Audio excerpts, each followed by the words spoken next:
sons don't want it. And that's right. And it doesn't They're matter. happy. They're happy. And they may be happier than we are. Sure. You know, who knows? But I never necessarily wanted to be rich, but I wanted to get along and be productive in my community and raise my family and provide for my family and enjoy life. That's important, enjoying life. Now, if you make all the money in the world and you're not happy, that's a bad deal. That's a bad deal. You know, you can have an upset stomach, and it doesn't matter no more. Nothing matters except stopping that upset stomach. You know, that's amazing that you said that. Let me tell you what happened 30 minutes ago. I was getting ready to come out here, and Bill Dean said, "I guess you need to get ready to go here." And I said, "I got a toothache. I'm not sure I can make it." I mean, I had a really bad toothache, and I never have a toothache. And she came back in a few minutes and had a cup of water and a lead. She said, "Take this, drink this water," and I did.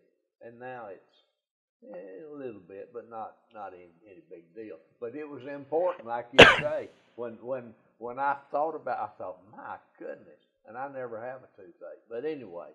That reminds me of the guy that had was at the buffet, and the guy passing out the butter.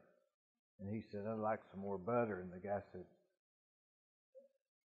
"I can't give you any more." And this went on and on. And finally he said, "Hey," he says, "do you not know who I am? I'm the so-and-so, so-and-so." And the guy said, "Yeah, but I'm the guy in charge of the butter." There you go. You know, that's funny. That reminds me of a story, a true story. When I was the county mayor, I got invited over to Summerfield Johnston's cabin up on the mountain above Dunlap. He had 4,000 acres or some number, and I think that's right, and a 110-acre lake, a man-made lake, and a nice log house. Anyway, and he told me to take 4 or 5 guys with me. Well, I did, and Harry Deathrow, the mayor of the city, he went with us. And Larry Presswood's hero. And anyway, Bob over at the health department, Bob Kaler. Kaler, yeah. Okay. I liked him. Yeah, I did too. Bob was a friend and ran the health department for me. And so we get over there, and I was in charge of getting the groceries and was going to do the cooking and all that. And I forgot to take any butter. Now I had some canned biscuits for breakfast and all that everything stuff. But the butter. Everything but the butter. Well, we got out there and eat at the big table, and I put the food on the table. And old Bob Kaler, who was a very well-known griper anyway. Gruff. He very said, gruff. He said, he called me Rod. He said, "Rod, where's the butter?" I said, "Bob, I forgot it." He said, "I can't believe you'd forget the butter." Well, Mr. Johnston had a caretaker that lived up the road, so while the rest of them were fishing, I rode up to his house and I said, "Could I borrow a stick of butter?" He said, "I got a pound in here, I'll let you have." So I got it and went back down there. Next morning for breakfast, I had biscuits and everything was sitting out there. And I had told the guys, Bob was late coming to the table. I said, "Now here's the butter and here's the dish. But I said, I'm really going to put this stick of butter. I'm going to leave just a little bit here." And I don't remember who. I said, "You reach and get that last little bit that's left, and I'll tell Bob that." Well, Bob had a few choice words that we can't repeat here. And but anyway, that's a butter story. But going back to this virus thing that we've got in our community, I'm not a religious fanatic by any means. I try to do right by my fellow man, but we've been going to parking lot church, and it's a whole different deal when you go to a place, you stay in your car, you listen to the preacher or whoever's taking care of the music or the whole thing from your car, and if you if you approve of something instead of in church, I've heard people say amen or whatever. You just tap your horn. It's a different day. It's a different day. I don't know if we'll ever get back to the old way of doing things. I guess we will, but it'll have to get back. You know, I've been reading this stuff about the 1917, 1918 pandemic and stuff. They were arguing about wearing masks then. So this is nothing new. Well, that's unusual. When I read my devotion this morning, it talked about a virus that it was, I don't remember the name of it. In the Bible? Yeah. And then it also said that Zach Taylor, I guess he was one of our presidents, it happened during his administration. And it told, I think 5,000 had died in New York City and 4,500 in St. Louis. And not that many people around. That's right. So that could have been. Percentage-wise, it may have been way up there. Anyway, it went on to say that, and I know this is, and I think, by the way, I think he was Church of Christ. But anyway, he got on the national news and declared a national day of fasting. Well, I've never fasted in my life.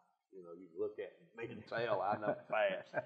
But anyway, he had a day of fasting, and like on a Tuesday, and like on a Friday, there was a dramatic drop in the amount of people getting sick. Now, some people say, well, that's coincidence. Maybe it was, but then maybe it wasn't. You know, and it may be the fact that everybody, a large placebo effect, maybe. Who knows? You're right. You're right. But I think this virus is going to eventually play out. They're going to come up with a vaccine. Everything's going to get back to normal. It may be this time next year, or it may be in 6 months. I hope you're right. But everybody's managing. Everybody's making it. I did online see this afternoon where a case had showed up. You know, the kids went back to school this past week. Yeah. And I noticed that they had already had a case show up. Now, I don't know what that does to them. I know. Or how they know. You know, I guess he got tested. Why did he get tested? I think they took his temperature, and it showed that he had a pretty high temperature there during the day, and they tested him. But anyway, I have a daughter who teaches at Ocoee Middle, Jill, and she has been explaining to me how they're handling it. Used to, kids would come in, she teaches 6th grade English. She'd have a class full of kids, like say at 8:30 or whatever, and for an hour, and then they'd move to, well, they don't move anymore. They come in the classroom and they stay all day. The teachers move. So if somebody test is positive, they don't have to quarantine the whole school. They just take that group of kids and do whatever they need to do. You know, this thing has made things that you think have got to be absolute necessary, has made it acceptable. Who would have ever thought, instead of moving the students, move the teacher? Because she's got all her stuff right there. It doesn't make sense for her to move, but now it's okay. Yeah. Because your job's in jeopardy. That's right. So now it's okay. It's a different day. Different day. You know, thinking about different. It's just thing that I always go back to this, and I don't know, it makes no sense really. But remember when Fulbright was on Raider Drive? Fulbright Ballpark. The place to be. The place to be. Yeah. You know, they would have, I remember as a kid, I guess I was there from age 6 to age 14. I mean, I lived there. Yeah. You know, so many memories. And in fact, Corky Whitlock, I got his picture right here. But they had didn't they have a parade like a? They did. What? And you'd have a. I don't know. It was a day when you had like 2 or 3 games in that day, and they'd play all day long. Right. And I remember I coached out there, and they had. I remember the opening day parade, we called it. Yeah. Now, where was that from? Well, the way I remember it, I don't remember where it originated. But it was a parade. I remember them coming up Key Street. Turning Street. There at Shoney's. That's right. And coming around to Fulbright They called Park. it something. I don't know, but I do remember this. They rotated year about. They didn't have the whole high school band, but they had a skeleton little band that made music. And Corky Whitlock would give the play. That's where I learned the Pledge of Allegiance. That's right. He'd pray. Yeah, and he'd have the opening day comments. In that 2-story press box. Yeah. It was a big deal. It was a big deal. Let me tell you a funny story about that. My son Tim was like you. He was there from the time he's hitting off that tee. Remember, you put a ball on the tee. Coach Palmer. Yeah, Coach.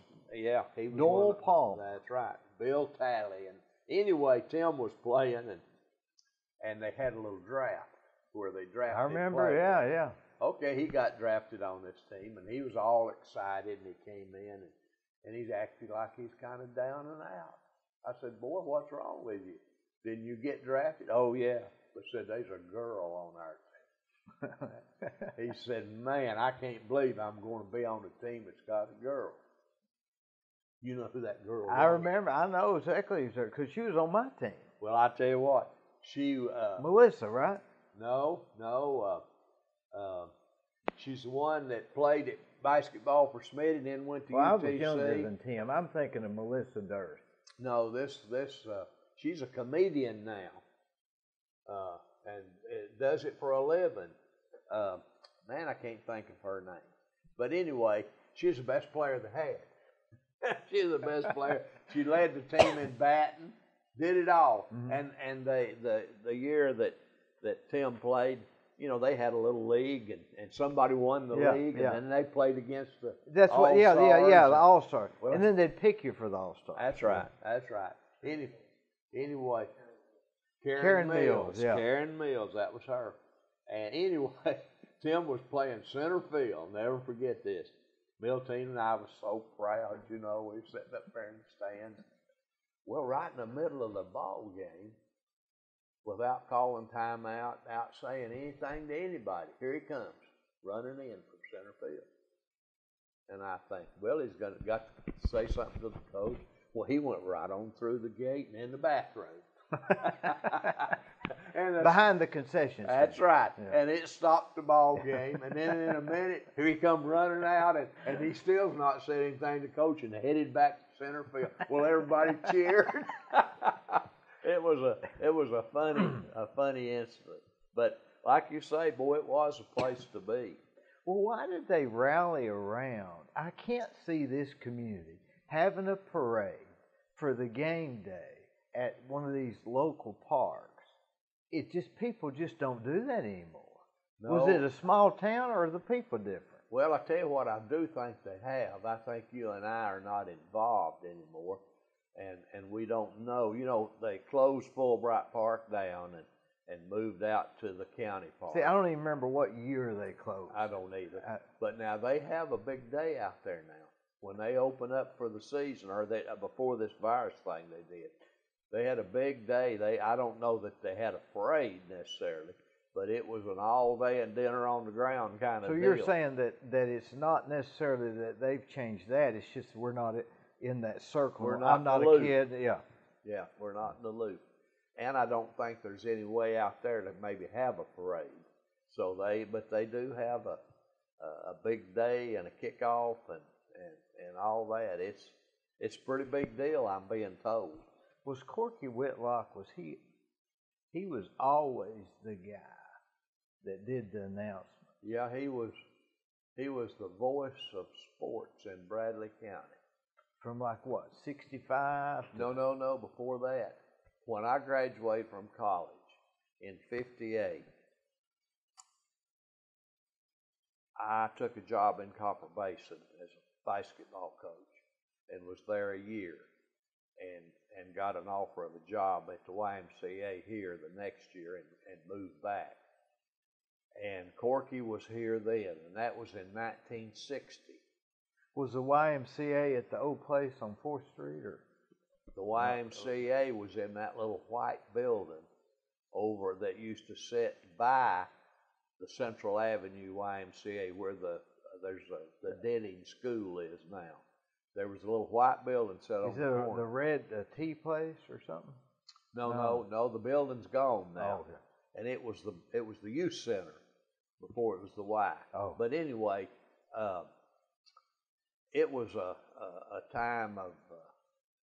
I remember when I went to work there in 1960, I guess. Corky was on WBAC. He was on the morning show every morning, and was the voice. He did the Bradley ball games, and of course Bradley was up here where Old Coy Middle is now, and Jimmy Lovell Field was back behind the school. While I was in college, I was asked to be on a panel picking high school and college football games right before the kickoff of the local McMinn County game. And it's kind of a big deal, you know, and I enjoyed it, and I was a young guy, and when I ran into Corky one day, and I said, Corky, I got an idea.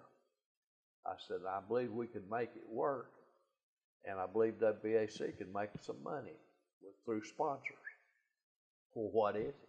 I said, let's get 4 or 5 guys together, and let's do a little 15-minute segment on WBAC right before the Bradley ball game. They still do that. Is that the same thing? Yeah, we're still doing it. It's the longest running radio show in Bradley County. Now, we have changed after WBAC. Well, WBAC kind of shut down, and it's maybe a Mexican station or something now. And we switched over to WCLE, Heartline's place.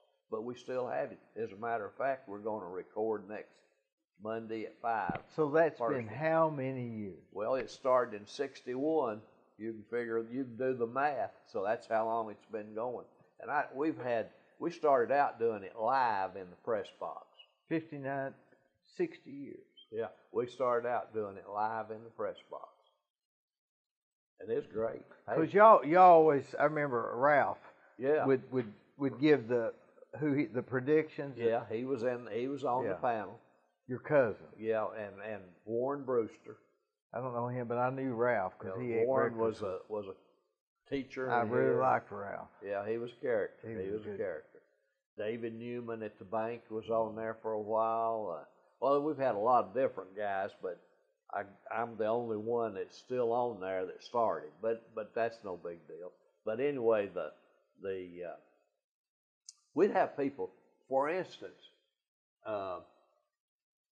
if Bradley had a good football player, and the University of Tennessee coach was there, and he was, we'd ask him, hey, how about being on the panel here, make a few comments. Mm-hmm. And so we did that, and that worked really good, except it got so big.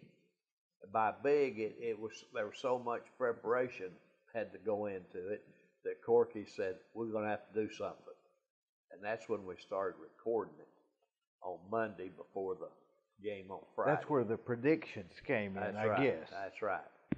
We started then predicting and making comments and wisecracks and all. But Ralph Cartwright couldn't say so squatchy. Yeah. You know, and we'd say, he'd say if they're playing Marion County, he would say, well, Marion County is going to lose. We'd always ask, well, who they playing? You know, and he couldn't tell us. He just couldn't say it.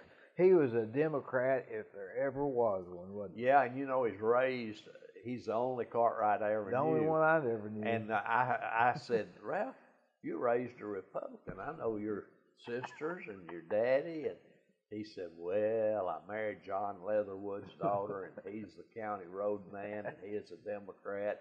And said, when you're sleeping with a Democrat, you kind of think like they do.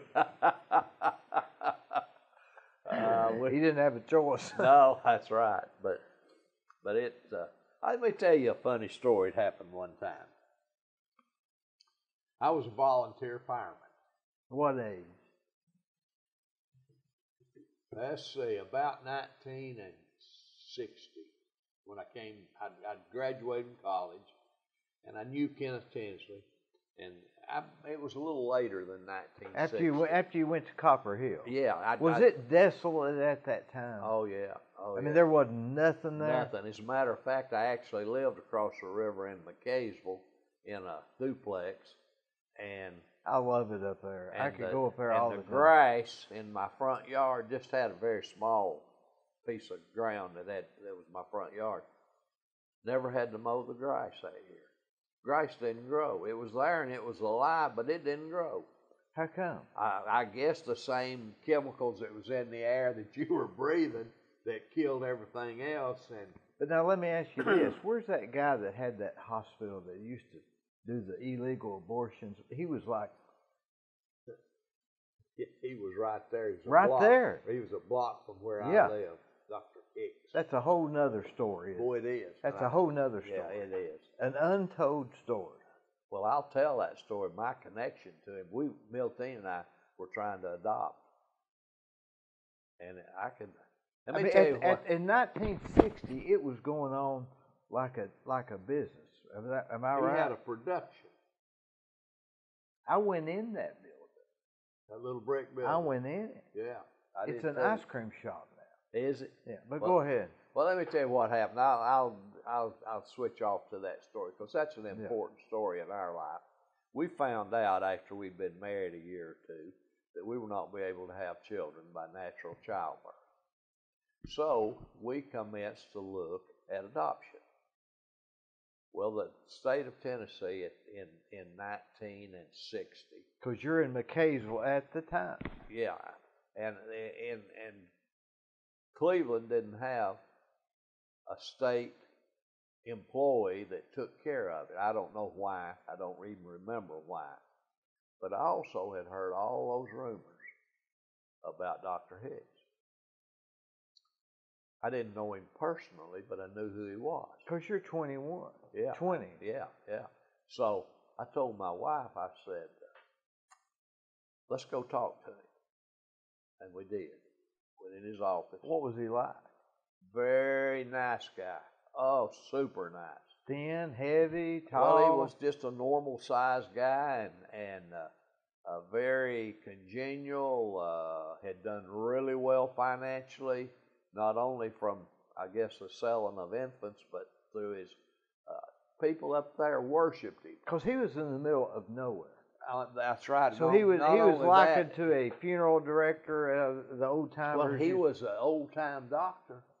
That hey, if you couldn't pay him and you had to give him a dozen eggs, he took it, marked you paid. So that's what he was. Yeah, that's what he was. He's a general practitioner, and he got into providing a place for girls that were not married to come and have their baby. It probably evolved. And it I think you're probably right. It some little girl came in there. Well, she not only didn't need to be a mama at 14 or whatever age, and her parents didn't want her to be, and so they encouraged her to put the child up for adoption, and he probably helped her find somebody. Yeah. Okay. Then it got to be big business. He got to sell it. But anyway, go back to my story. He said, well, I don't have a child now, but I have a young lady that will have a child, and he gave me a date, let's just say 3 months. And he said, give me your phone number, and I will call you, and I will tell you the eggs are ready, bring the basket. And that's your word to know that the child... Because was it illegal then? Oh, yeah, it was illegal, very much so. He had already lost his license in Tennessee, and he had moved across the river to that little brick building into Georgia. McKaysville. That's right. Across the blue line. That's right. He wasn't no further across the blue line than you could throw a rock. That's right. And so anyway, I had a little store here, down 5 Point, and I called Miltine and I said, and we'd been getting ready. We'd had a little bassinet and all that stuff. I said, I'm gonna close the store early. I'll pick you up and we go into Copper Hill. When you say close the store. Yeah, I had that little men's shop at 5 Point. Okay, yeah. And so you'd already moved back to Cleveland. I'd already moved back to Cleveland and had opened up a little men's shop at 5 Point. Haberdasher? Yeah. What do they call it? Well, it was Cleveland Men's Shop, and we sold. They call it a haberdasher. Yeah, haberdashery. A haberdashery. Yeah. That was what they called the men's shop. That's right. And our leader was 3 pair of pants for $10. They were imperfect, but a lot of people wore them. Anyway, so we go up there. We go in, and oh man, he welcomes you and all this. And he told me, he said, now it'll cost you. You said an appointment? Yeah, well, he just had called and said, come, and and I told him, I said, we'll be there tonight. Yeah. So he said, I'll meet you there. So we get up there, and he'd already told me on that first visit that I would need to pay her expenses for being there for 3 months or whatever it was. Well, I didn't know how much it was or anything, but it was 1960, and so we sit down, and he begins to tell me that it's I don't remember now, maybe a little boy, I believe, and it said healthy and all that. And I said, okay, how much do I owe you? And he said $5,000. Well, $5,000 was all the money in the world to me at that time. Now, had she stayed there for 3 months? I evidently because when I went through there was like room. Yeah, oh yeah, it's just like a motel. Like a motel, yeah. And so I looked at Miltine and she looked at me and we both shook our head. We didn't have it. And I said, Doc, I said, I'm sorry, but I said, I didn't realize it was going to be anything near that much. And I said, we can't afford that. You thought they should be paying you. Well, no, I thought $500 or something, expenses. And I didn't realize that he was making a living doing it. Anyway, he said, well, just let me show you the little boy. And I told Miltine, I said, oh, no. We don't need that. So we left, and that ended our story. And then I was very much interested when all this began to come out on TV. Which is what year? Well, because it's not been that long ago. No, a couple of years ago it was on national TV about these people. 10 years ago? 12 years ago? Maybe. But people were looking for their roots, wanting to know who their birth parents were, birth mama was. But, of course, we went on and went through the proper channels and adopted Tim and Jill, and they're grown and got families of their own. But Doc Hicks was a piece of work now. He owned property. He was a very wealthy guy, but looked like a country doctor. He had kids? Yeah, he had a daughter and maybe a son. Were they from there? Was he from there? Yeah. He married, his wife was raised in the basin, and it was a different deal. That's a part of my life that's very unusual. Going back to my fireman days, what I was going to tell you. Because that came after you was back to Cleveland. Yeah, I came back to Cleveland, and I remember they paid us $10 for each fire you. Who's they?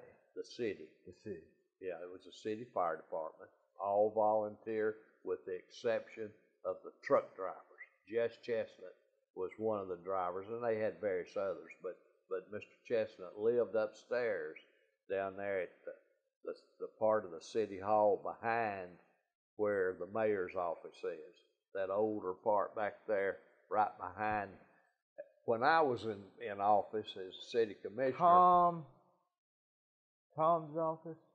Tom Grant's office? Yeah. Wasn't he in there? Yeah, that building. Yeah. Well, that was he fire died. department. He died recently. Yeah, last week. He was a good guy. Yes, he was.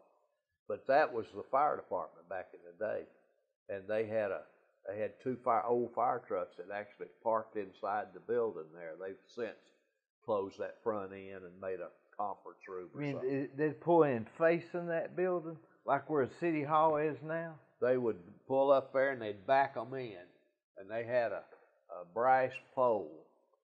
And like in the movies. Yeah, they had a brass like pole. Like the Three Stooges. Yeah. They always come in down and the pole. Jess Chestnut slide down that pole when the alarm would come in, crank up that old American LaFrance truck, and people would, if it's in the daytime, he'd go by a certain street and they'd swing on the side of it. and the way they let you know that there was a fire, they have phone service, and your phone would ring continuously. Not like a phone rings now where it was just one long ring, and it rang. You had to answer. Yeah, and when you answered, you didn't get anything until a certain period went by, and then the dispatcher would come on and say, okay, at the corner of Walker and 12th Street, we have a fire, and you'd know to get in your vehicle and go there. We'd get, one night I got a call, South Church Street. Got down there and the house was on fire, and of course everybody was doing their thing. My job was to help hold a hose. Those pressure hoses take 2 or 3 to hold one of them when the pressure's really on. So we're in there, and the fire wouldn't go out. Was it a house? It was a house, and the fire wouldn't go out. Well, that's a little unusual, because, man, we was pouring the water to it. The bathroom was where the fire was. Now, that's unusual. That's unusual. Yeah, that's where water is. That's right. And so, I'll never forget it. Ed Gibson was the assistant chief, and he said... now, did Cleveland have a fire department, or was that just... They had the trucks, and they had probably 30 of us volunteer firemen. So it's a Cleveland City volunteer fire department. That's right. All right, go ahead. And so he said, get the gas company down here. Well, they got the gas company showed up in 15 minutes or something. Look, the house didn't even have gas.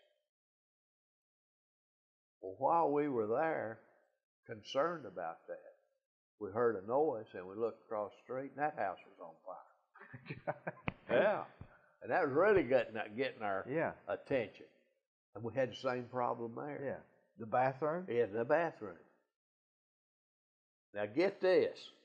The police would always come to those fires also, in case there was traffic or whatever. Yeah. Well, they love to do that now. The patrol car was parked out in front, and it was kind of in the way. Well, it wouldn't start.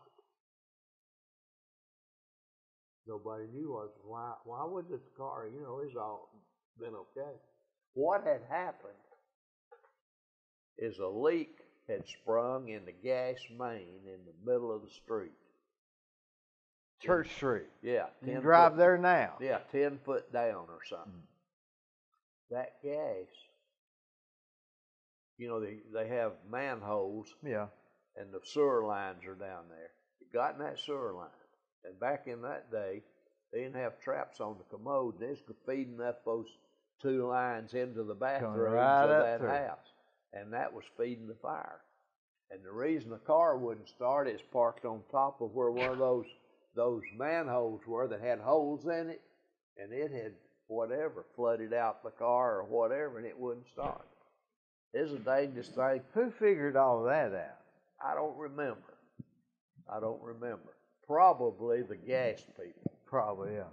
Because they realized that there was gas from somewhere. You could smell it, but you couldn't see where it was coming from. It was Church Street at that time. It was a wide. I know you can drive down there today, and it's a nice wide sidewalk. It looks like at one time it was a place to be. Well, I don't really know about that much, but I know this. There wasn't. This happened just below the old Templeton Hill School, where the fire department is now. Harry Johnson's office. That's right. Well, it happened in that next block is where all that happened. That's where all that happened. Kenneth Tinsley came along and got elected in about 1962, somewhere along there, and he began to work on getting a full-time paid department. That took a lot of years to get to where we are now, but he was the first to see the need to have we were too big to have a volunteer department. We needed a fire department. Was Cleveland like Etowah then, or is it bigger? Well, I can remember coming up 2 Mile Hill down on south where the old racetrack was. That's 2 Mile Hill. That's right. Coming up that hill. It's about 2 miles. That's right. And there was a billboard on the left that said, "Welcome to Cleveland, population 12,000. Well, if I'm not mistaken. That was in 1962? No, that was before that. That's probably in the 50s, middle 50s. 12,000. 12,000 people. And, it's probably 50,000 now or so. 105,000 in the county or some such number. Everybody's trying to get here. I think so. It's a great place to live, isn't it? It is that. It really is. Yeah. I hear people knock our little city and our little county, and I think to myself, you read the newspaper about the problems other people are having. Oh, man, we've got it made. We ain't got no problem. I had a friend that called it the hub of the universe. I can leave my door unlocked here at the office. If I knew that I left my door unlocked and went home, I wouldn't even drive back to lock it. I mean, I'd lock it if I was here, but I wouldn't make that kind of effort because nothing's going to happen. Well, I can remember sleeping. I was raised down there on the edge of the Lee University campus in an old clapboard 2-story house. My dad was a policeman, and that picture is on John Kinder's refrigerator at his office. What picture is that? There's a picture of your dad and Troy Dixon's dad. Yeah. And Sam Cannon, maybe? Yeah, well, Bud Cash. Bud Cash. And they've all got their guns drawn. Yeah. I don't know why it's on there, but that's on his. Yeah. Well, my dad was a policeman, and we, I can remember,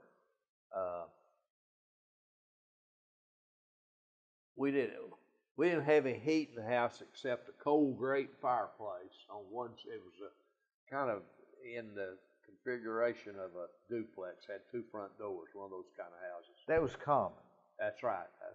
And my bedroom was on the side away from the living room. The first room on one side was living room, and my bedroom was first on the other side. Well, I slept at night in the summertime, left the front door open. I mean, I could hear the clock strike down at the courthouse. And was it not? I had a good friend of mine, Raymond, tell me that he would go out on the front porch and go to sleep because it was a little bit cooler.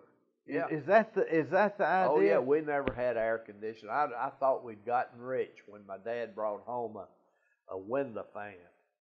He mounted it in the window in the back of the house, and then we cracked our window about that much in my bedroom and in my mother and dad's bedroom. And that fan sucked air out of the house, and therefore cool air would come in. It worked. Yeah, and it'd blow across you at night. It's like sleeping outside. So that was not mid-50s. Yeah, that's really late 40s. Late 40s. Not quite Happy Days on TV. That was 1957, so it was just... Just before that. Just before that. Yeah.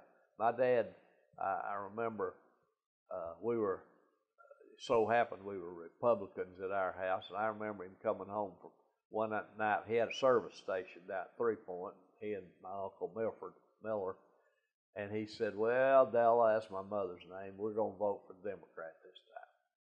Well, I didn't know what's going on. I was just a little old boy, and I remember asking my mother later, I said, "What's happened?"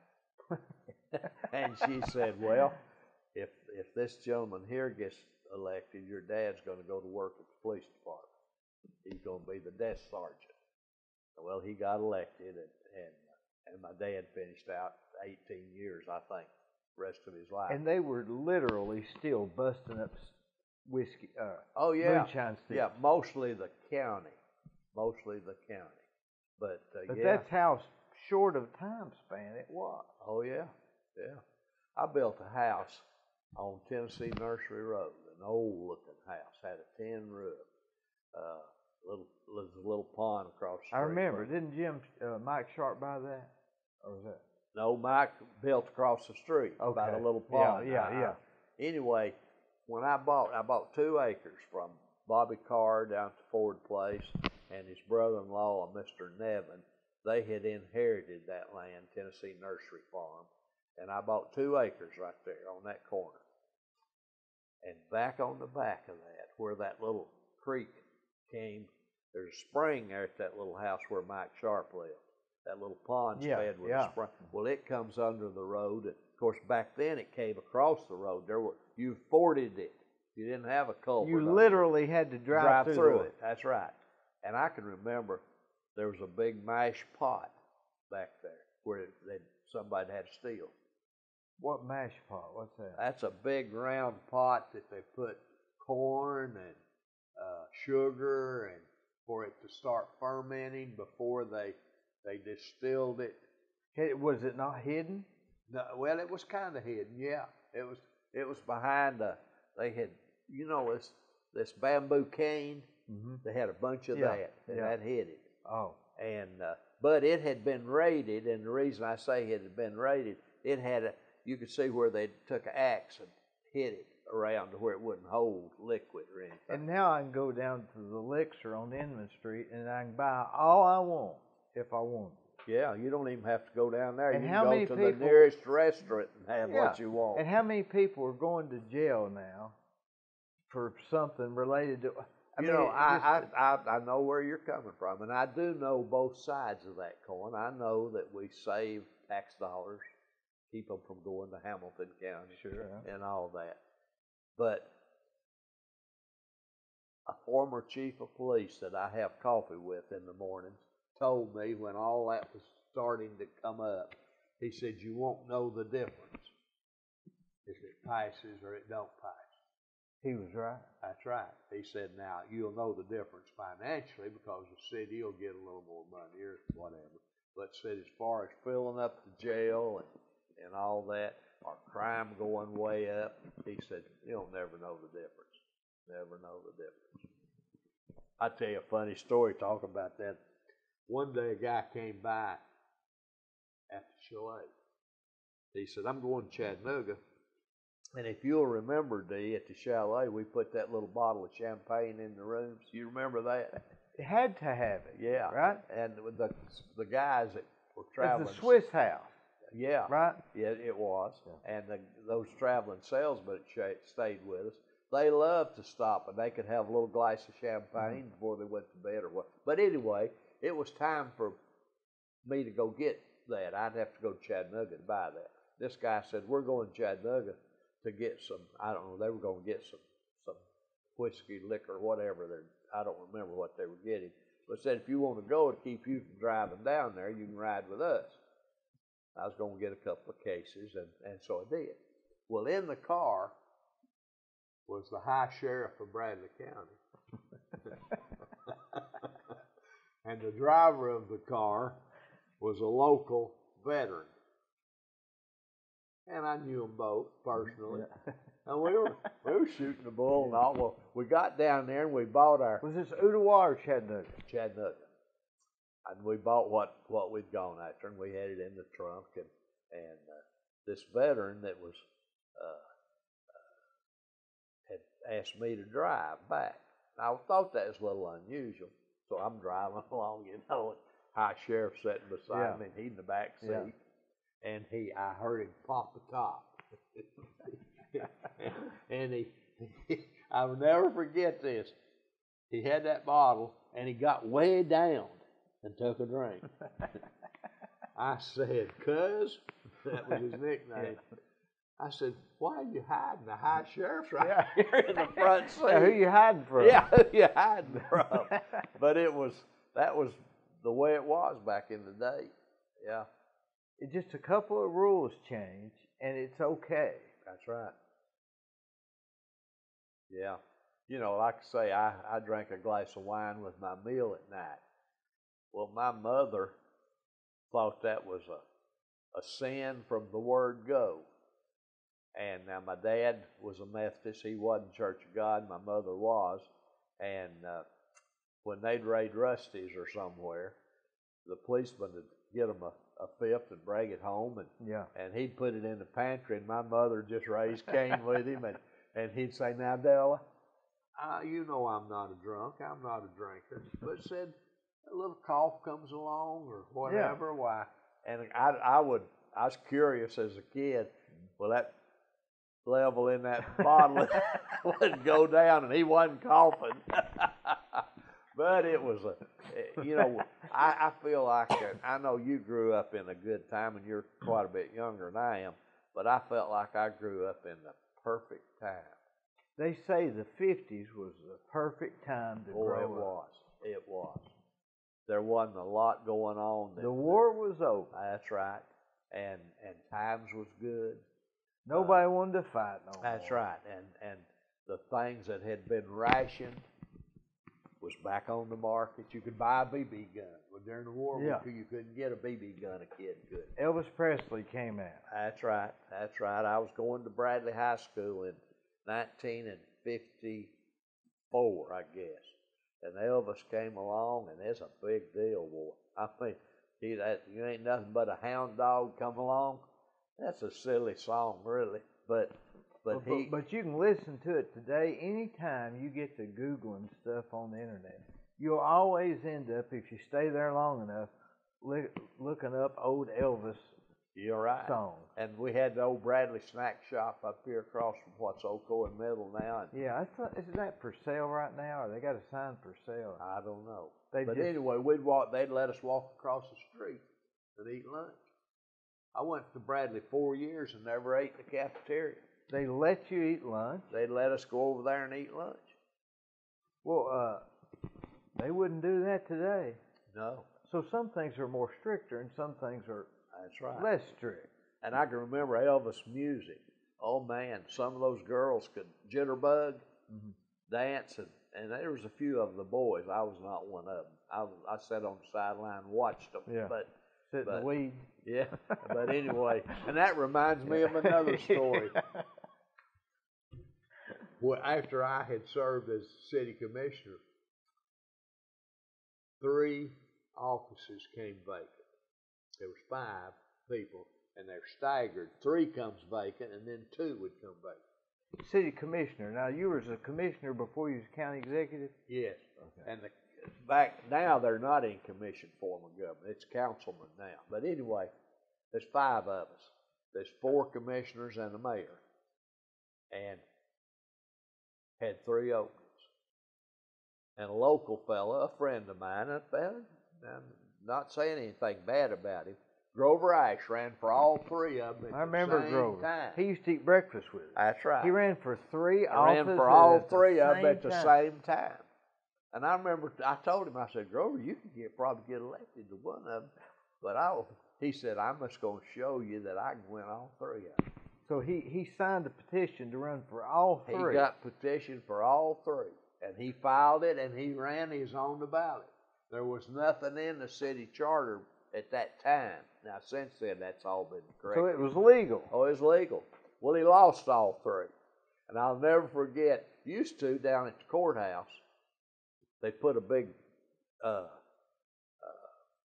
billboard type place, and they had everybody's name. I remember that, and they put all the results up there as they came in. That's another thing that used to be a big deal. That's right, that was a big deal. The radio stations would be there. Porky would be there. Whitlock interviewing losers and that Ellis guy would come across the street and say, we're having trouble counting. That's remember right. how? Yeah, I remember it got the first.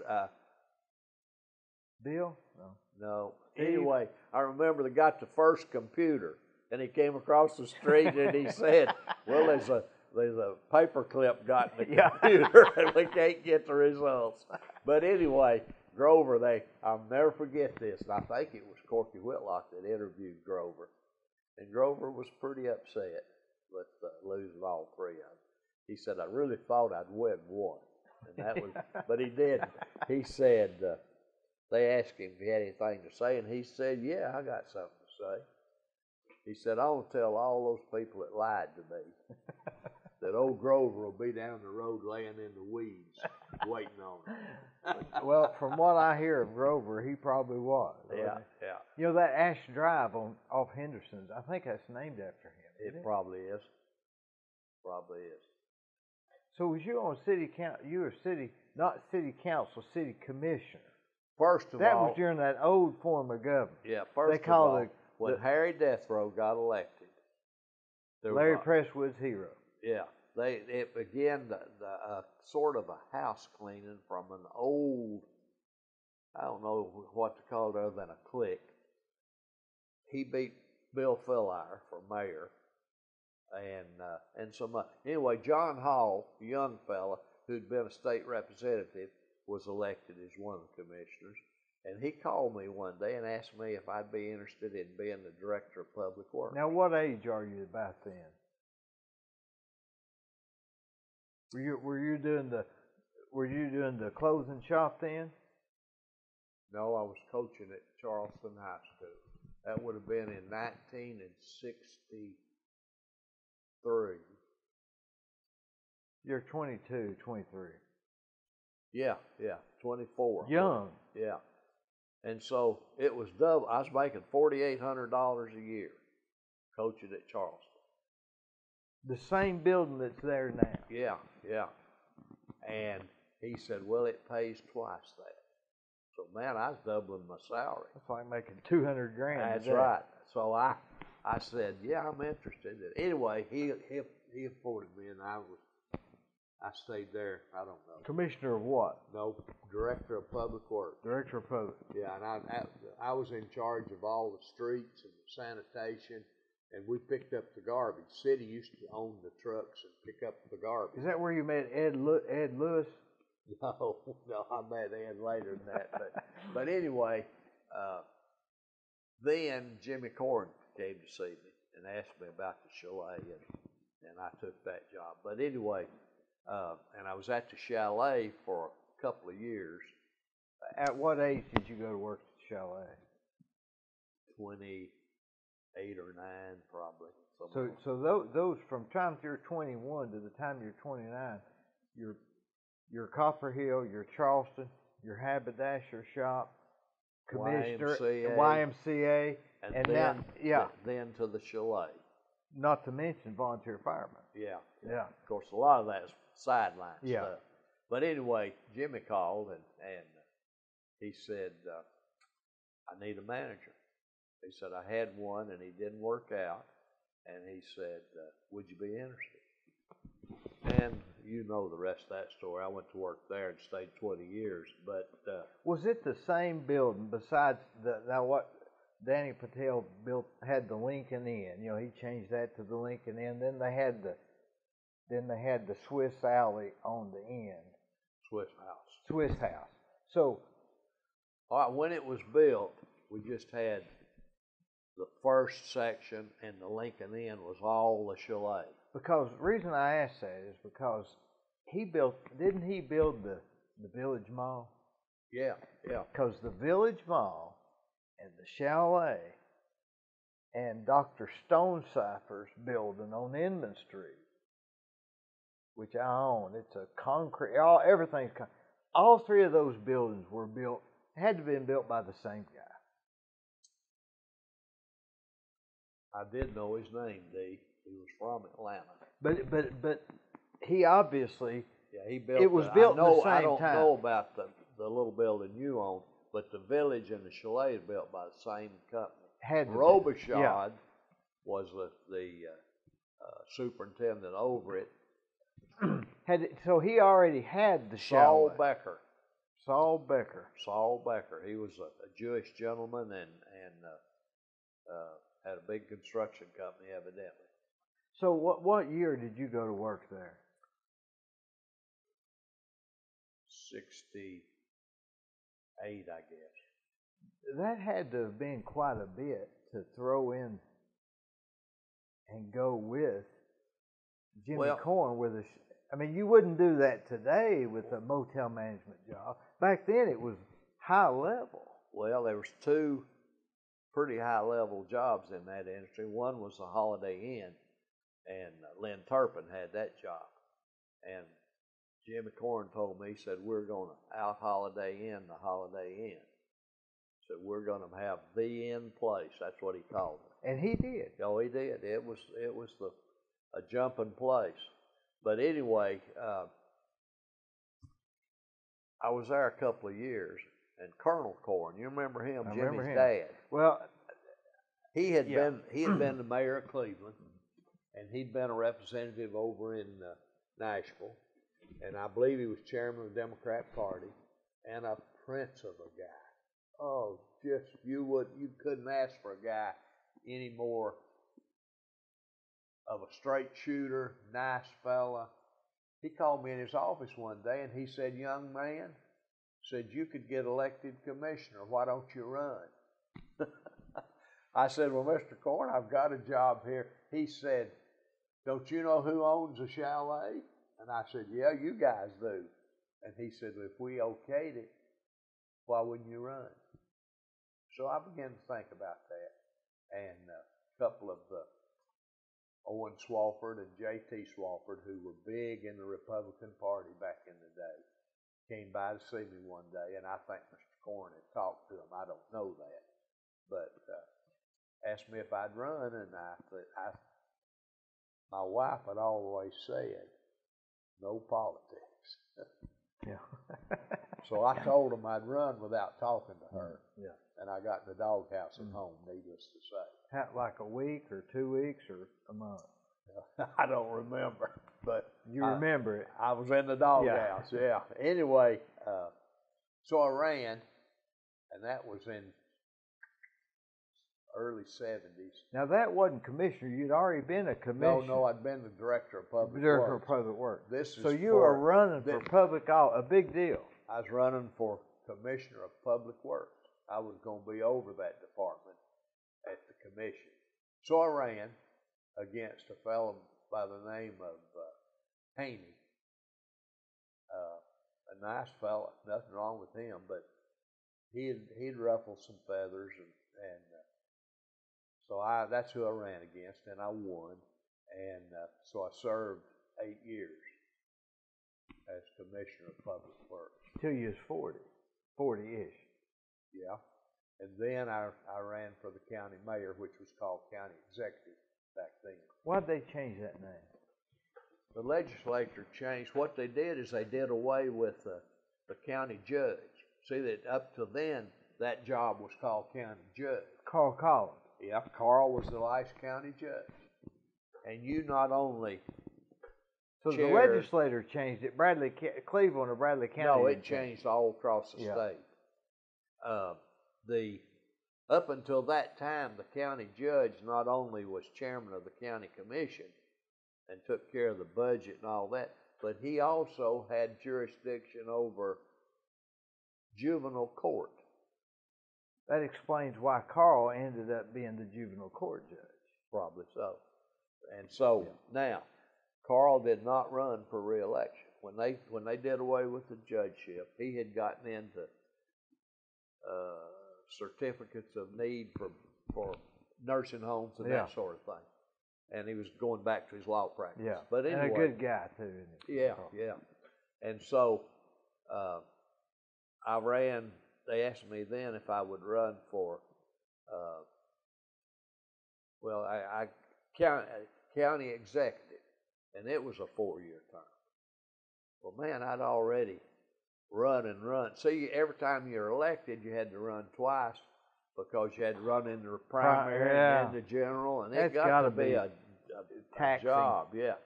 And I ran 6 times, counting those, and I won 5 of them, and then I got beat the last one. But I served 4 years as county mayor, and now that was a job.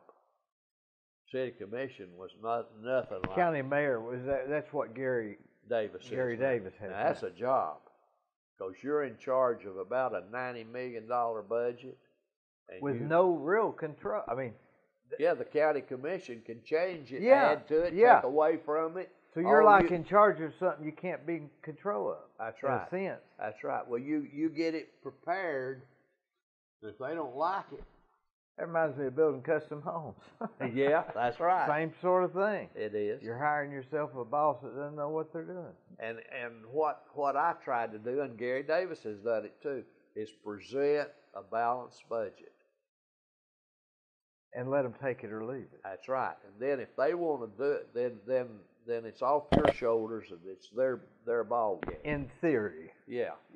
Well, that happened in this when the county raised taxes.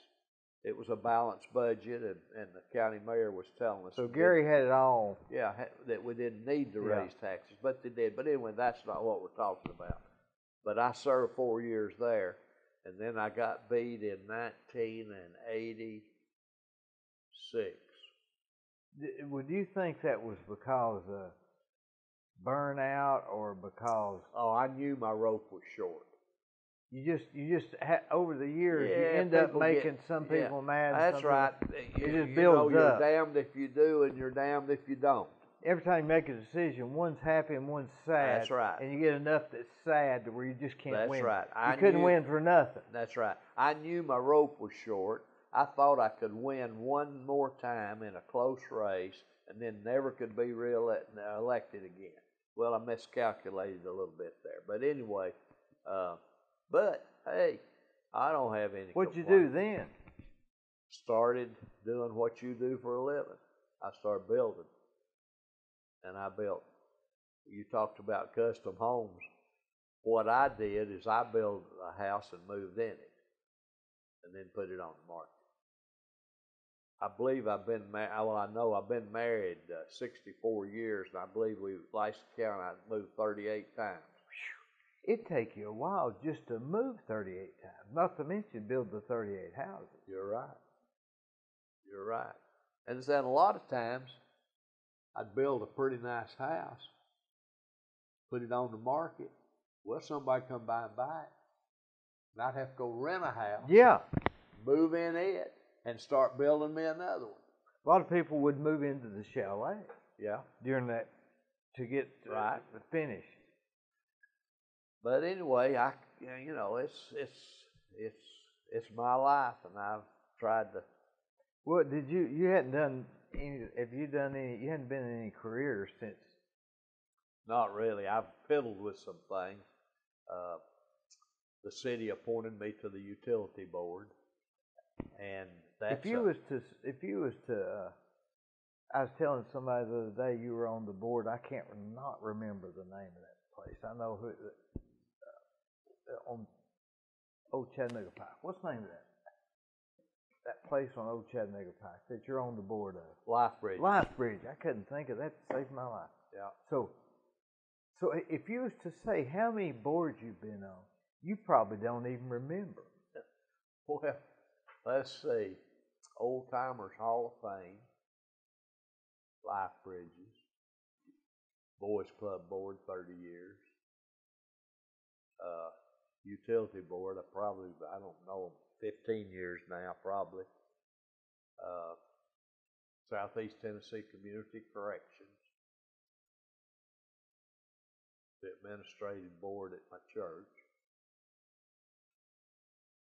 That's all I'm on. No now. county, no planning commission. Oh yeah. I was chairman of the regional planning commission.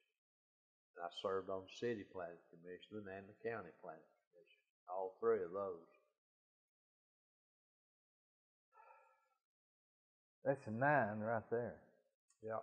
But now, did you start the emergency shelter, or was that Kenneth Tinsley? No, I was on that board that started that. I will say this, Brother Littlefield is really the catalyst that got it going. He was doing it through his church, and he came to the city commission and said, guys, I need help with the homeless. And he did, I'm sure. Yeah. And let me say this about Brother Littlefield. Jimmy Corn was a big supporter of Brother Littlefield. Jimmy and his wife. Not Colonel Corn, Jimmy Corn. Jimmy. They were not having any luck with starting a family. I think maybe a miscarriage or two, and I'm recalling this from memory. And in some way, Brother Littlefield found out about it. And Jimmy told me this himself. He said, one day I got a knock on the front door, went to the door, and it's Brother Littlefield. He said, Brother Jimmy, come out on the porch. Did he talk like T.O. Larry? Yeah, he did. So Jimmy said he went out on the porch and said, I sat down in the swing, and I thought he'd sit down in the chair, but he didn't. He said he came over and sat down in the swing with me. And said he reached over and got my hand, was holding my hand. He said it's a little awkward to be sitting on your front porch with a guy and him holding your hand. Especially then. Yeah. And so Brother Littlefield said, Brother Jimmy, I want to pray with you. He said, I understand you've been having a problem. And said, I want to say a prayer. Jimmy said he prayed. He prayed a great prayer. And he said, about 4 months later, my wife was expecting. We had Donna. We had Jim. We had Laura. And ever since that happened, he was the only guy that Jimmy Corn ever told me at the chalet. He said if he comes by and he wants a room for a family or something, find one. He said if we don't have one, get him one at another motel. Don't let him pay for it. We pay for it. People treated T.O. Larry like that too. Yeah. Anyway, so Jimmy would bring in his clothes that he was discarding, and he'd ask one of the employees at the chalet to take it to the Salvation Army or whoever. Well, of course, I knew Brother Littlefield did the same thing, so I'd direct them to Brother Littlefield. Well, Brother Littlefield told Jimmy one day, he said, oh man, he said, it took a while for my wife to alter that cashmere sport coat, but said, it sure does feel good. He said, you couldn't buy just a little smaller size, could you? But anyway, Jimmy and Brother Littlefield, they had a special bond. Were they about the same age or different? I believe Brother Littlefield was just a little bit older. Another one that had the same bond with him is Ben Moore. With Brother Littlefield? Yeah. Ben's got his picture hanging in his office. Now, Brother Littlefield, that's Steve Hartline's grandfather, yeah.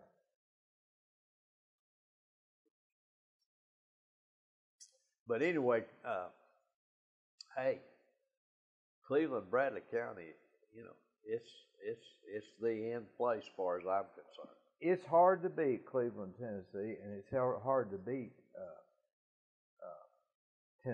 Tennessee in general. You're right. You figure we're about 9 hours from anywhere. Right. And it's, but going back to those boards,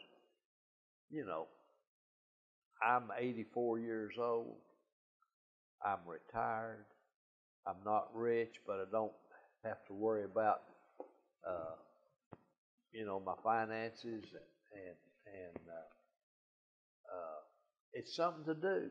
And I feel like, and I don't want this to be taken wrong, I feel like I'm at least paying something back to my community. And I really feel that way. And I like to say, some people say, he's bragging. That don't have nothing to do with it. Nothing to do with it. When I go to Life Bridges, and we make those decisions down there to help those people that can't help themselves, they have mental or physical or both kind of problems, man, it makes you feel good. That's pay in itself. And I'm not sure that it doesn't take a burden off the rest of us. Well, it could. I mean, think about that. It could.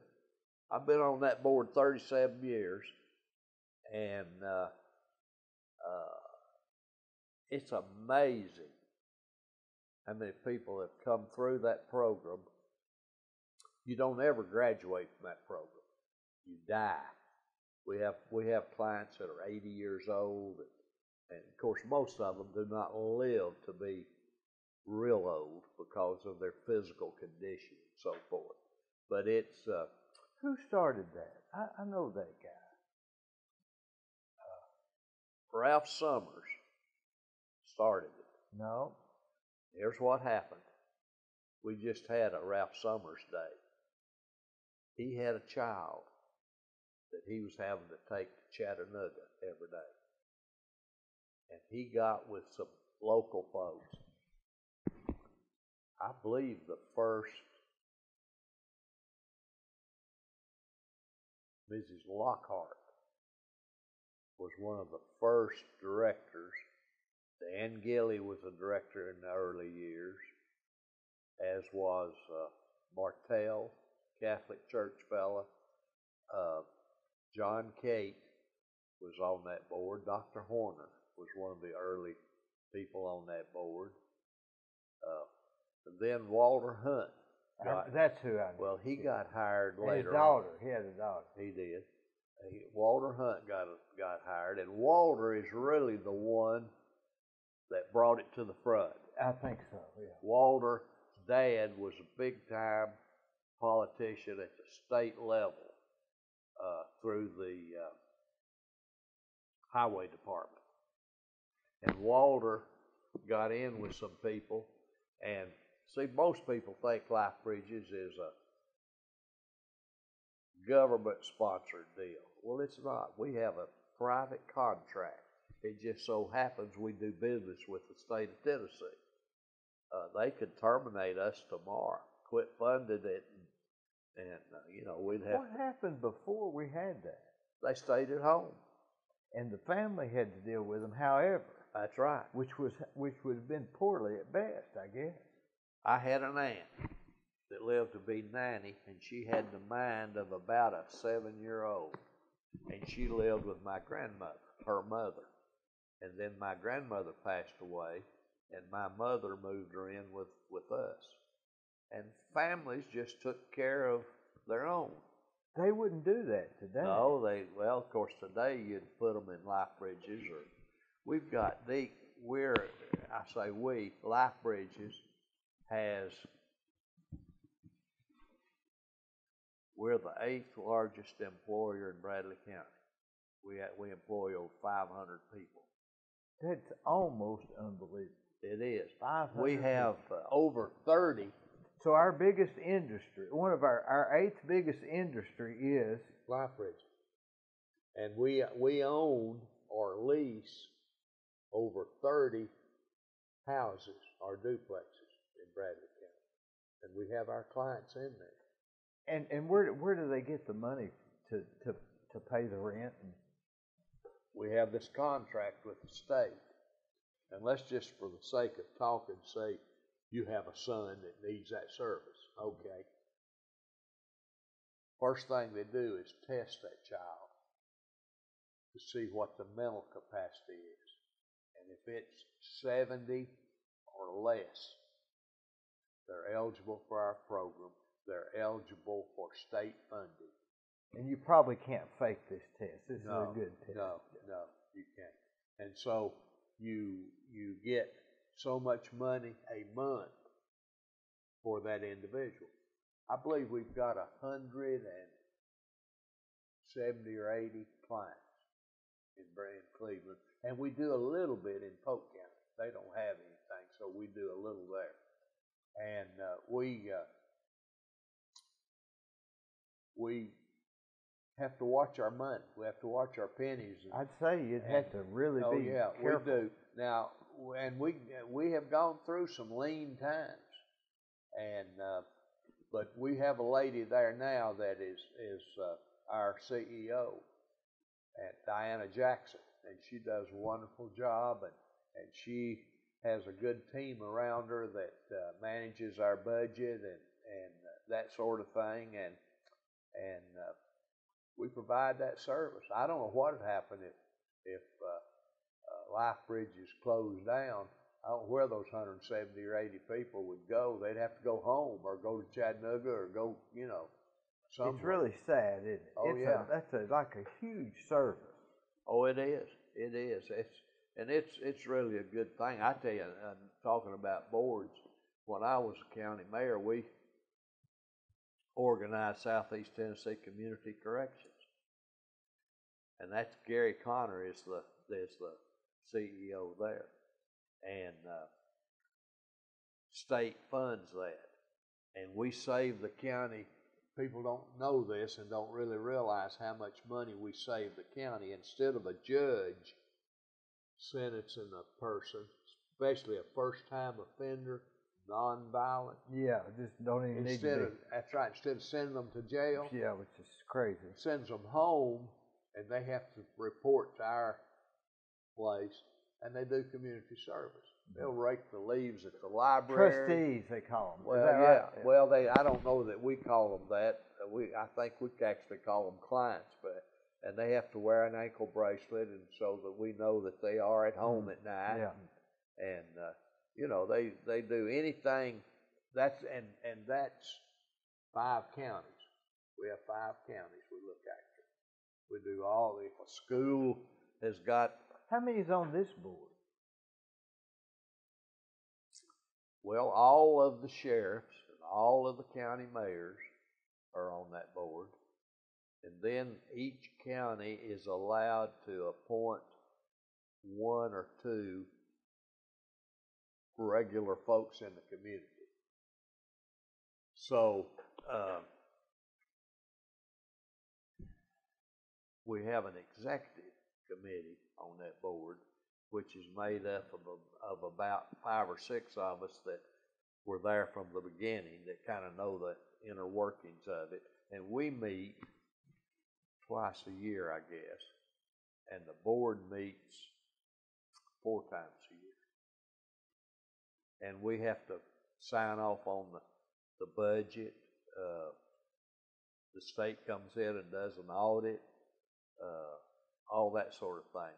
Our budget in that, it's not a great big budget, maybe $600,000 a year. And that pays for a director, a secretary, and 2 workers out in the field that checks those bracelets when they're not where they're supposed to be, and all that. Now, once they get out there and they got that bracelet on, they don't do what they're supposed to, then we have the authority to send them to jail. So it's kind of like if it's a non-violent crime, then y'all can kind of watch after, this group kind of watches after them until they screw up on it too, and then they have to go to jail. It's kind of like a warning. That's right. Well, what the judge does, and they really are wonderful folks to work with us. If it were not for the judges, our program wouldn't work. Our judge, okay, let's just say that this person appears before the judge. It's a nonviolent crime, especially if it's a first-time offender. Judge, you mean like in Bradley County? Yeah. Who would that be, Judge? Well, like Judge Donaghy. Not Swafford. That's a different thing. No, that's Sessions Judge. Okay. This is more criminal judge. Mike Sharp. Those kind. Anyway, they say, okay, I'm going to give you probation, and you're going to work some community service to work off your probation, and I'm going to give you 3 months, and you'll report ever so often. And the judge lays it all out to them. Now, if they'll do that, hey, they sleep at home at night, and all that, and they can even go to their job. If they've got a job, they can go to work today. Plus, they're not dangerous people anyway, or they wouldn't be in the program. Maybe you got They caught. really don't even need to be. Maybe they got caught smoking pot. Whatever. Something that's going to be legal before, like this busting up whiskey stills or something, right? Probably moonshine stills. But anyway, it's a great program, and it keeps the county from having to feed them at the jail and provide them a uniform and all that stuff. Somebody to watch them. That's right. So, it's a great program, really. It's well worth the money that the state provides for it, and they are all across the state. We're just 5 counties here. Is it in other country or in other states or just Tennessee? I don't know about that, but it's all across the state of Tennessee. It's just a way to help hedge inflation, budget going up, keeps it and down. Probably a stutter step for the people. Man, I better stop doing this or that. I might get right. I don't want to go to jail. That's true. But now you're now that you say you're retired, right? that you're doing these weddings. That's a whole nother story. Now, how in the world? Well, I'm going to tell you what happened. When I left the county mayor's office, I've got a degree in education. Because you tutored some, or no? I substitute yeah. teaching. Well, what happened is Dr. Denning called one day. He said, "Don't you have a degree in education?" I said, "I do." He said, "Well, why don't you help us out?" And I said, "Like what?" And he told me, and it didn't pay. I think it paid $54 a day. Mm-hmm. You can shoot marbles and make more than that. But anyway, so I said, "Well, I'll try it." And so I did that for a little while. But what happened during that time, Donna Simpson called one day, and she said, the state legislature has passed a new law that all former county mayors, county executives, county judges are eligible to perform the wedding ceremony. She said, "I've been doing them, but by law, I can't charge anything. I get paid to be the county clerk. They're counting it as part of my duty." She said, "Now, if they want to give me some gratuity, a tip, that's okay, I can take that." But she said, "I'd rather not fool with it because people will make an appointment and I'll be here waiting on them and they won't show up and all that sort of thing. Do you want to try it?" Well, here again, I was retired, not doing much. I said, "Yeah, I'll help you a little bit on that." So I got started. The girls down there, they've been really nice to me. Had you performed weddings before? Well, when I was county mayor, I performed a handful. Well, who's allowed to perform a wedding? Well, an elected official that while you're in office. So a county commissioner could do it? Yeah. Could an elected? Yeah, not only the dog catcher. Yeah, they can't. They're just hired. No, you can't. I assume the mayors can. Okay, and a constable.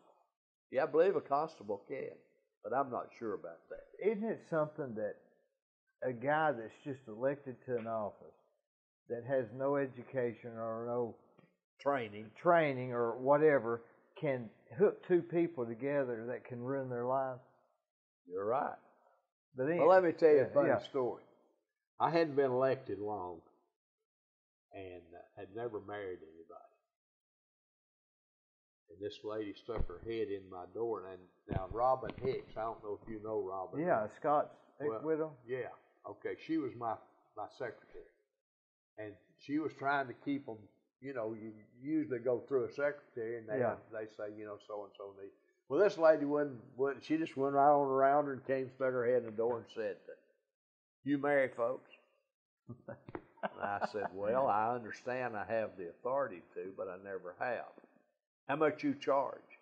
I said, "Well, by law, I don't think I can charge you anything. If you want to give me something, that's up to you." She said, "Line up." Well, when she said that, through the door came this old boy and this girl, and she was about 7 months expecting, pregnant. I signed the marriage license, and my secretary, Robin, brought in a little ceremony, had it in a book. I went through the little ceremony, and I thought I'd be nice when I finished, and I said, "You can kiss your new wife." And that old boy said, "I don't want to kiss her," and out the door he went. And you'd already said, "I do." Oh, he'd already said, "I do." And Mama said, "No, you've already kissed her." I had another one. I tell you, I had one call Dee and said, "I want to get married on my lunch hour." And I said, "Well, okay, I'll wait down here, 12 o'clock. So in comes these two ladies and this guy. They've got the license. And they get back there, and I fill out the paperwork. And I don't know which one of them's the bride. And back then, you had to have a witness. And I said, "Okay, which one's the bride?" And they looked at each other, and they said, "Well, we want you to marry him to both of us." No, wait, start over. So this... That's what I said. Yeah, Let's start yeah. over. Yeah. No, they are standing there, the two of them. So there's two women. Two women and a guy. In what year? Two women and a guy. Yeah. And so I said, which one's the bride? Oh, yeah, because there's two women. Yeah, two women. Yeah. And they said, well, we want you to marry him to both of us. I've seen TV shows on that stuff. Well, it took me by surprise. Yeah. I mean, I hadn't been there long, and so I thought about that. And I don't know if it's legal. Oh, it's not legal. And so I'm thinking, now, what do I do next? And so before I could say anything, she said, we've been sharing him. So we're going to keep on sharing him. I said, hold everything. I said, that's more information than I need. Yeah. And so I did think pretty quick. I said, no, I tell you what. I said, I've got to marry him to the name on this marriage license. I can't marry him. That was your out. Quick thinking. That's right. And they said, well, that's okay. That's okay. So I start the little ceremony. And I asked him, I said, do you take this lady? What all the jargon. He didn't say anything. He's just standing there grinning. I guess I would too, wouldn't you? And so he looks at her and she looks at him and she says, I do. Well, he's a little Hispanic guy and he's illegally in the country and he's marrying an American citizen and he's getting legal. Yeah. And they're getting him a man. And so I married the little couple and the ironic part about it was he worked at Blythewood Farm down there, the horse farm, and they got a little tenant house there. I know where it's at. Okay, yeah. That's where they ended up living, and I lived down there on that road out there, up on the hill next to Ron Rogers. But anyway, Johnson School Road. No, Blythewood Road. I lived on that road. Anyway, and I'd come to work every morning. I'd come up through there. Well, I'd see them out there around. Yeah. Yeah. And so, as far as I know, I sold the house and moved away, and I lost track. As far as you know, they're still married. Yeah, they were happy, and he's still grinning. Yeah. And the funny part about it was, or the unusual part, those ladies, they weigh at least a couple of hundred, maybe 250 each, and he weighed about 115 soaking wet. But I've had several people that I've told some of these stories to that say, you ought to write you a little book about that. You've got all these people you married, and did you ever have anybody say when they say, I mean, at what point are you married? I mean, when the preacher says, here's what the law says. I mean, what does the law say? Here's what the law says. Tennessee law or federal law? I don't know. I guess both, at least Tennessee. Yeah. So I thought when I first started doing it, when I signed that paperwork, they're married. When they turned it back in, it's recorded. Even though you hadn't done the ceremony. Hadn't done anything. But in reading the law, and I found this out later, it says in the law that you will pronounce them man and wife. Now, that might have changed somewhat on the man and wife after all the... Yeah. Might say, I now pronounce you married. Or Yeah. Now, I did have one jump the broom. When you say jump the broom, that's an old term, right? Yeah, well, it came from slave days, Africa. They used to... Instead of a ceremony, they'd literally jump the broom, right? Yeah. Well, what happened, I had this nice-looking African-American lady and a white guy to get married. Well, I signed the paperwork, and she said, I've got an unusual request. And I said, what is it? And she said, I want to jump the broom. You knew what that term meant, I'm sure. Well, I didn't at that time. And I thought, and then we were at the courthouse. Donna Simpson had a little room before this virus thing that I could use. I remember that. I know that room. Yeah. Okay. And I looked around. Well, there wasn't any broom in there. And She said, well, they've got to be a janitor's closet around here somewhere. And I said, you're right. Let me go look. So I go look. Well, there wasn't a broom, but there was a dust mop. It had a handle, you know. So I come bringing that back. And I said, I've got this right here, and we're going to call it a broom. She said, that'll work. So I did the little ceremony, and then I said, now what do you want me to do? She said, hold it about that high from the floor. So I held it down there, and she stepped across it. And that's called jumping the broom. That's the only one of those I've ever done. In that culture, that's when they become married. That's right. They jump the broom. That's right. I have no idea how that started. I don't know either. But in our culture, it's when the preacher says, I now pronounce you married. That's right. Man and wife was the term used. You ever had anybody say, do you take this man or woman, and they back out at that point? Yeah. I had one, and I won't repeat the language, but when they came in, they were calling. Now, you're county executive then? No, this was later. This was when you're just doing it freelance. Yeah, and they were fussing when they came in, and they were using some pretty strong language, calling each other son of a, and the whole ball of wax. Yeah.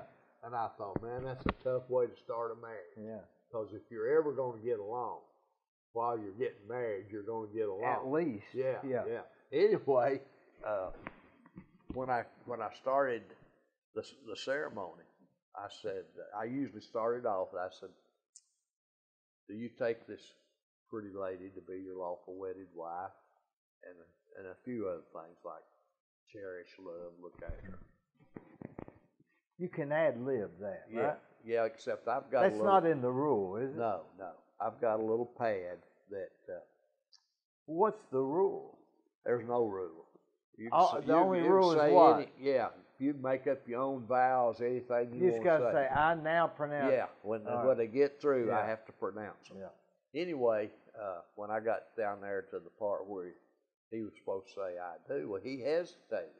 Well, when he hesitated, man, she turned loose on him. You wouldn't believe what she called him. Said, if you don't want to get married, hit that door. I hope he hit the door. No, he turned like he's going, then he turned back around and said, no, I'm going to marry you, you bitch. But I don't know if that one made it. They might not have made it. They're probably doing better than the rest of them. Let me tell you a funny one. This was when I was in the courthouse and I was holding office. I was county executive. I married this couple. Well, I married quite a few couples there after it kind of got... But now let me ask you this. Let's suppose you're the justice of the peace, and you can't just pronounce anybody. See the man and woman walking down the street and say, I pronounce them man and wife. I mean, it's got to be three people. You've got to have a marriage license. A marriage license. That's $104. But the marriage license, and then the preacher's got to deem you. That's right. He has to fill out that. There's a lot of paperwork. Well, a lot. There's 5 minutes of... So it takes three things. The justice of the peace, the willing man, the willing woman. That's right. You used to have a witness. You don't have to do that anymore. They did away with that. Anyway, I married this couple, and they were, good old country folks and salt of the earth kind of people, and they went on their way. About 2 weeks went by. I get this phone call. Said, Mr. Cartwright, said, this is old May. Said, I married old Bill. We're not getting along. Said, would you mind going, that's when Claude Clymer was the county clerk. Said, would you mind going over to that there Mr. Clymer's office and just erasing our name off the book?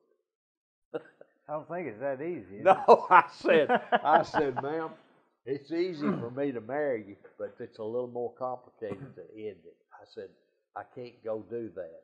She said, well, we're not getting along, and said, we ought to erase our name off the book. Yeah. I said, you need to go get you an attorney and let him go through the steps. Let him charge you $50,000. Yeah, a bunch. Yeah.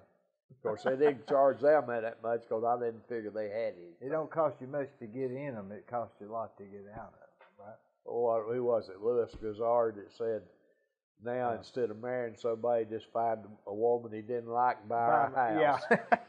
Was he from Cleveland? Where was he from? Oh, he's from Georgia. Georgia, yeah. He was a half brother to Ludlow Port. That's right, yeah. And he married a Cleveland girl. That's right. Did you know him? Yeah.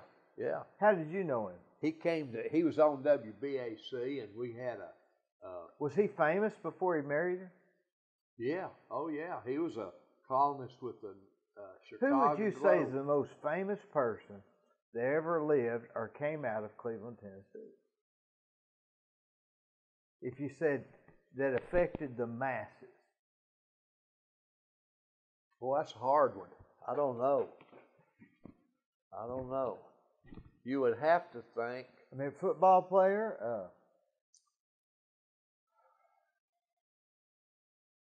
The one senator. The people that I say people.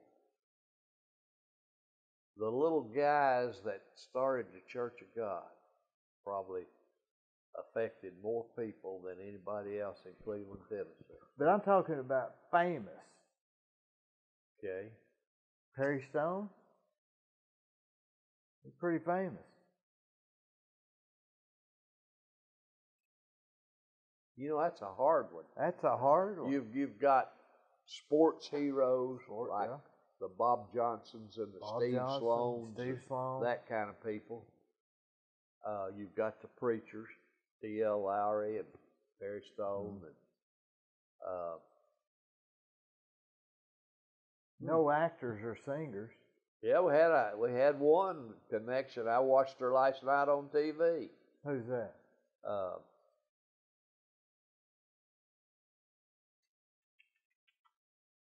Was married to Willis Moore, Joanna Oh, Moore. I know. She played on Andy Griffith. Yeah, Andy Griffith. Yeah. She was shot the gun, right? That's right. Okay. Yeah. What was her name? Her name was Joanna Moore. Yeah. She's still alive? No. You know who she married?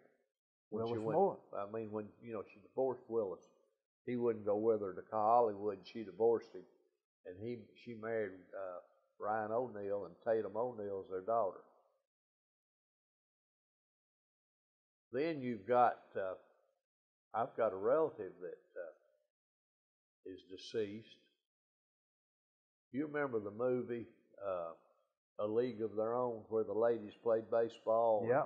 Mm-hmm. Okay, at the end of that movie, they had a reunion, and they were all older ladies at this time, and of course they had different actresses that had to play that part. The Dottie, that was the main lady in that movie, was the catcher on that team.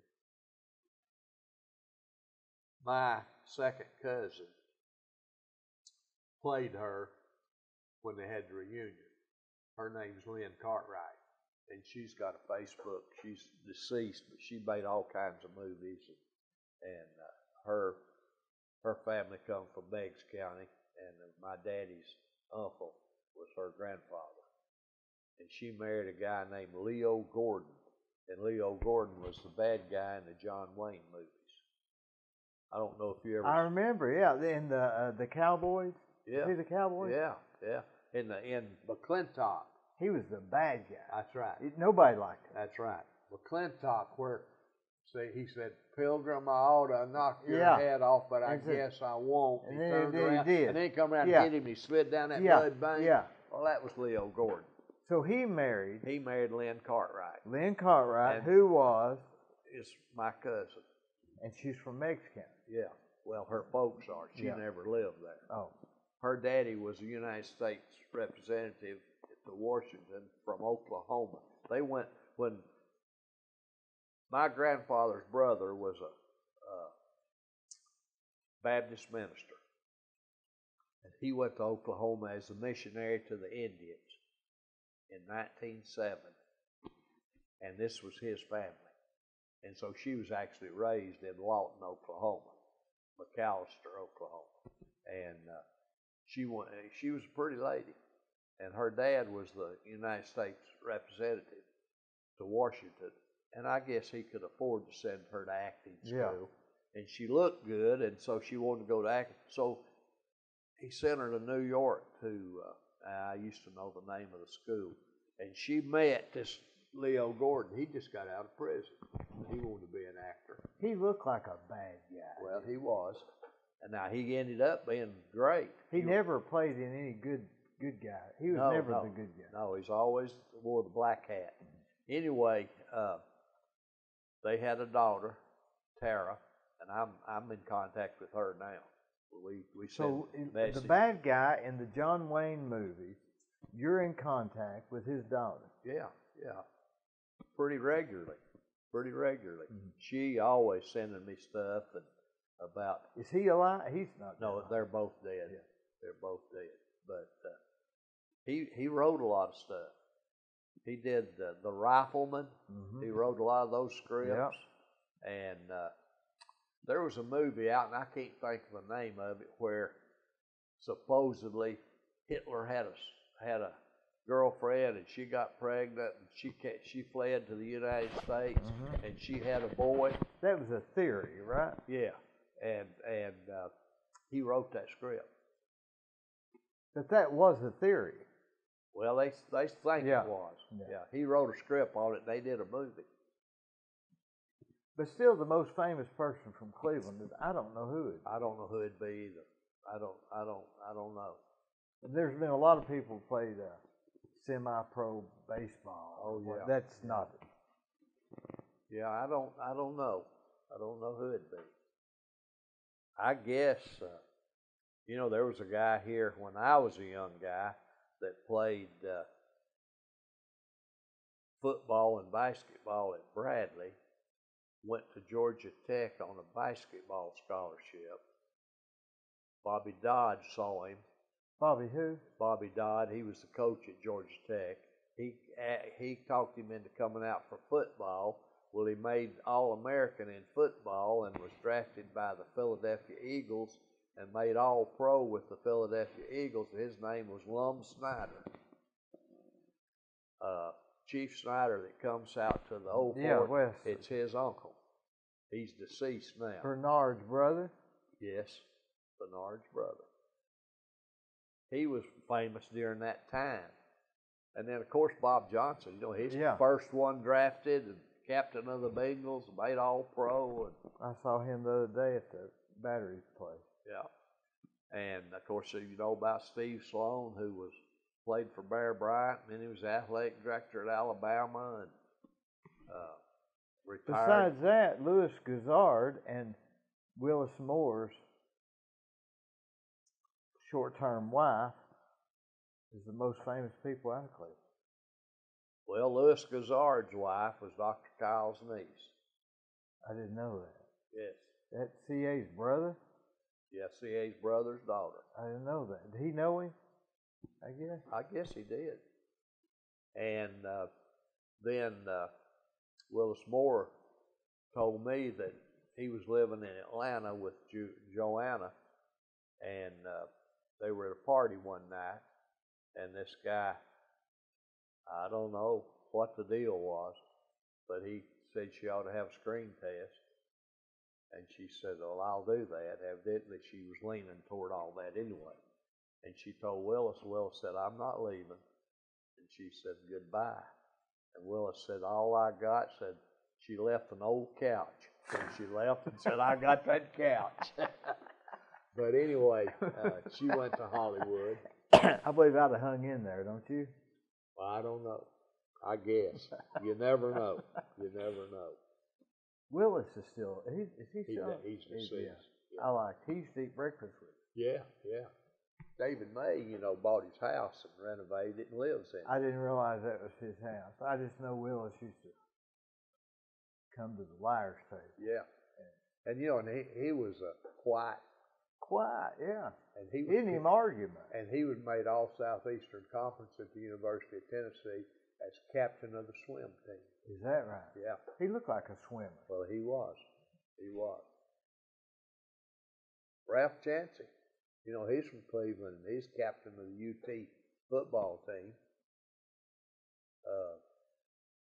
Now, they say Donald Trump came to Parksville I don't know. Hadn't you heard that No, story? I heard he came to Dalton when he's married. Well, I think they came down and they had a boat at Parksville for a while. So that's, I guess, as famous as we've got. You know, I've got that picture of him and Gene Officer. Oh, yeah. Yeah. Well, how could you not have it? He Right. showed it to everybody. All right, I've enjoyed this. Well, if we covered everything, Eddie, I guess we have. I've enjoyed talking. I've enjoyed this. It's been I guess we've pretty much been great. I believe we've said everything. Maybe said too much. Maybe said too much. But, all right. Well, I've enjoyed it. All right. Let's call it a wrap. Okay. Thanks for coming, Eddie. All right. You're quite welcome. Now let's talk about